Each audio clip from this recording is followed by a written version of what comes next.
Good day, all, and welcome back to Pause and Respond.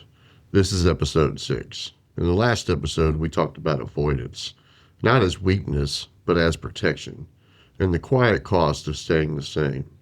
Today, we're taking the next step, because once you begin to notice avoidance, once you see what it's protecting you from, a new question naturally starts to surface. What do I actually need here? And just as often, another realization follows. Why is that so hard to say? This episode is about that space, the space between what you know internally and what you're able to actually name. Because many reactions don't come from what's happening around you. They come from unmet needs that never found language. Most people are taught how to manage behavior. Very few people are taught how to identify their actual needs.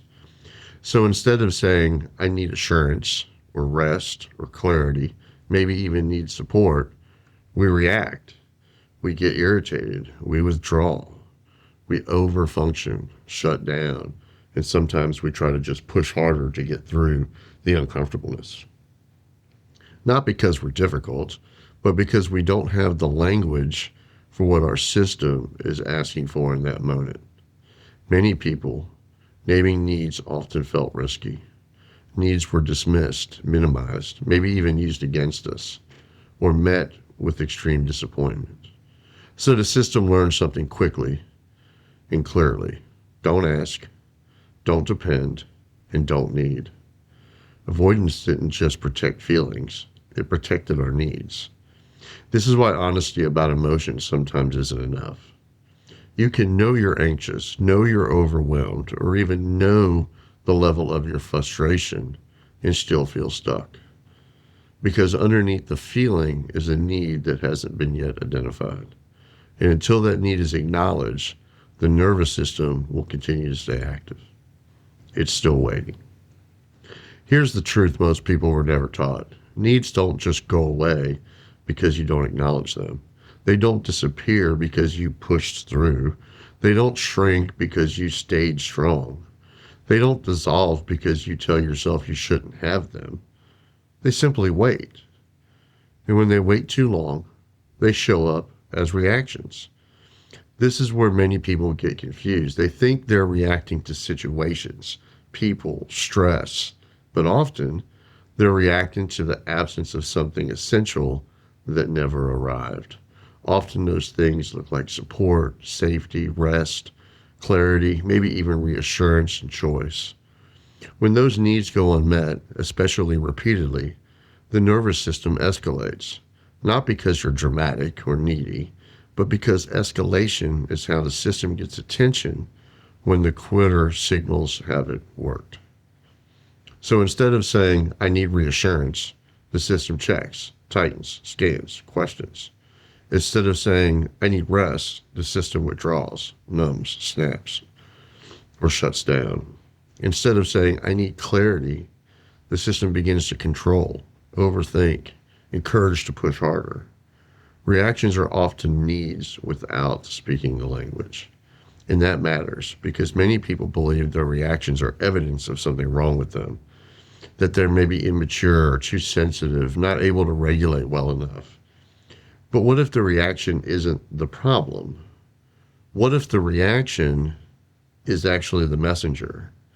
For many people, naming needs once came with consequences. Needs were dismissed. Maybe they were mocked or minimized. So the system learned, don't ask, handle it yourself. That learning runs deep. So instead of naming needs directly, the system compensates. It simply copes or manages. It tries to react. This is why awareness alone doesn't always lead to change. Because until needs are acknowledged, the system keeps escalating. Here's an important distinction. Needs are not demands. Needs are internal signals, information about what happens when you regulate and stay connected. Demands are strategies.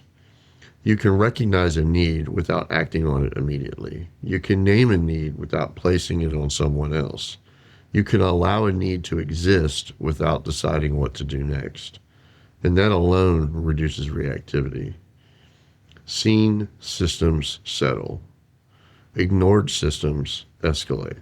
That's not theory, that's physiology. Having needs doesn't make you weak, it makes you human. The work here isn't about becoming dependent, it's about becoming accurate. Because when needs are finally acknowledged, reactions don't have to carry the message anymore. That's when responding becomes possible. Imagine someone who feels anxious in a relationship.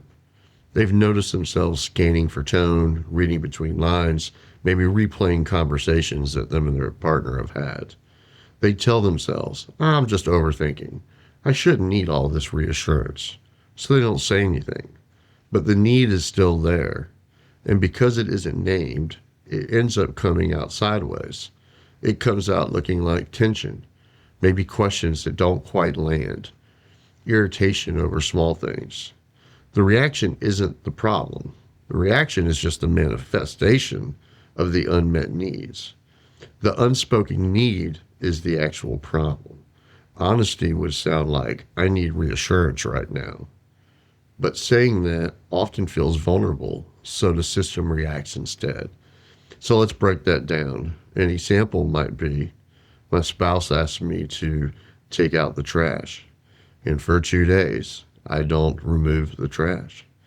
On day number 3, when she comes to me and speaks to me about it, if I respond to her discussing why the trash is still there and not address her need or his need of feeling unheard or not being important or not giving priority, right? If I haven't given that reassurance, then the trash can is just an excuse, right? There's nothing actually there that has to do with the trash not being taken out, right? And often, folks, we spend a lot of time in those conversations discussing why the trash didn't get taken out instead of the feelings that are actually behind that encounter.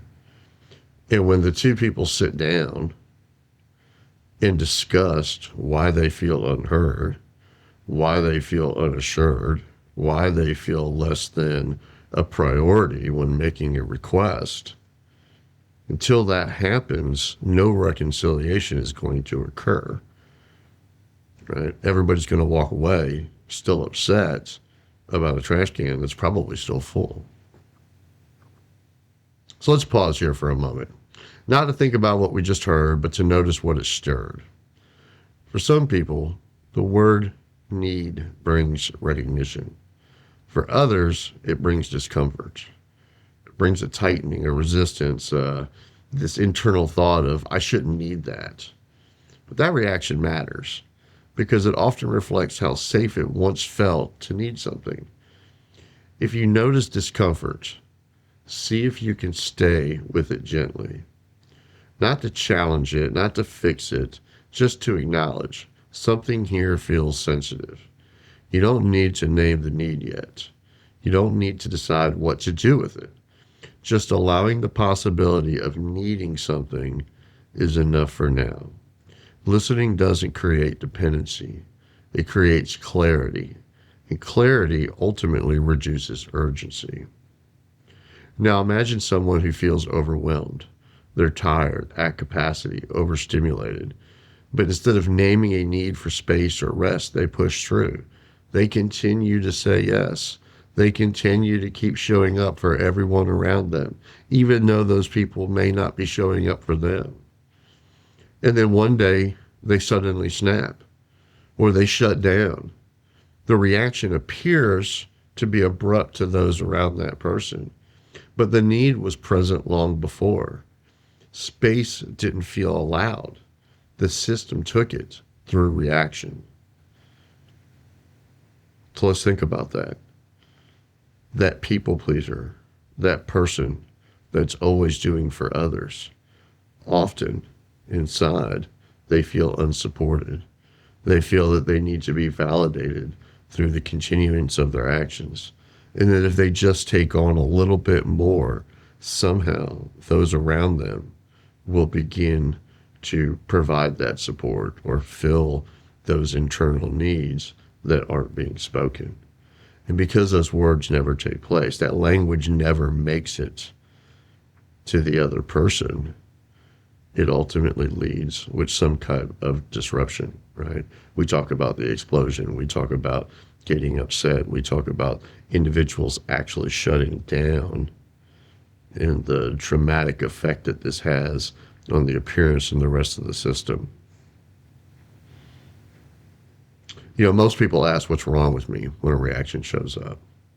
This skill invites a different question. If the reaction had language, what would it be asking for? So an easy way to say that would be, what is your people pleasing actually asking for?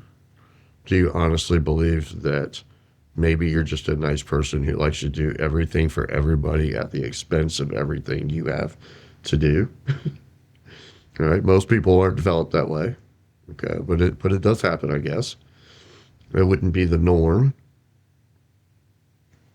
So what if that people-pleasing behavior? What if that trash can had language?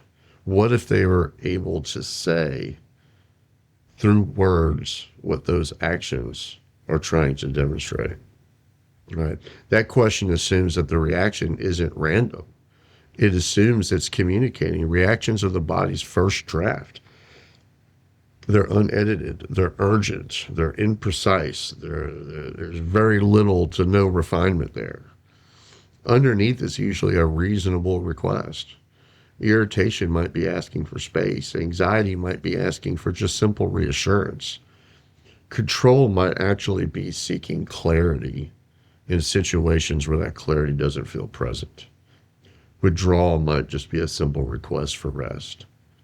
Listening first, without acting, often softens the reaction. Because once the system feels heard, it doesn't have to escalate. Needs are not instructions, they're signals. You can recognize them without acting on them. In other words, you don't have to have that argument in order to discuss what your needs are. We don't have to shut down and scroll on our phone for an hour next to our partner without saying a word because we're upset. That's the reaction. We don't have to do that. We can use our words and begin to open those doorways to what we're actually feeling and tell people what our actual needs are.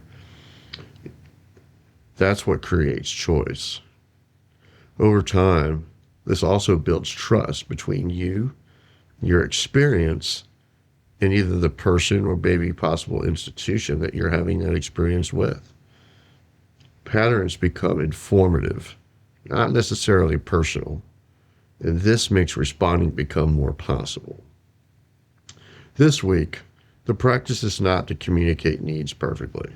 It's simply to identify them, quietly and without judgment, when you know a system be asking for right now. Not what would fix everything, just what would help in this particular moment. You don't need to act.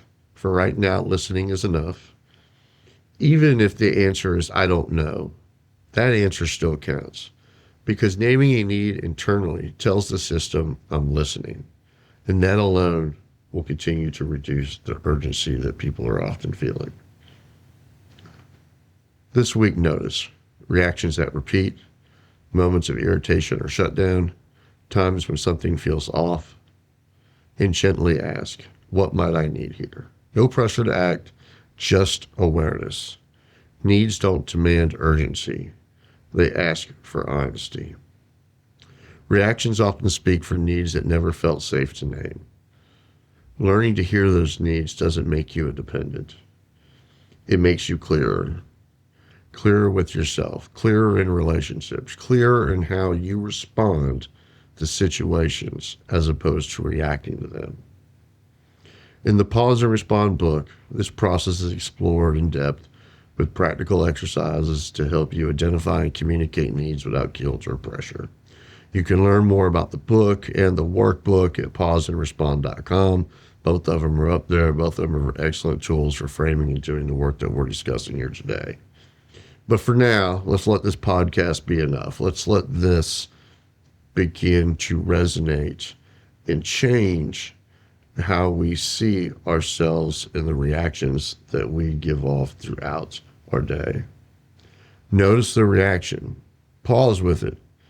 Listen for the need underneath. And remember, less reaction equals more choices. Thanks for listening.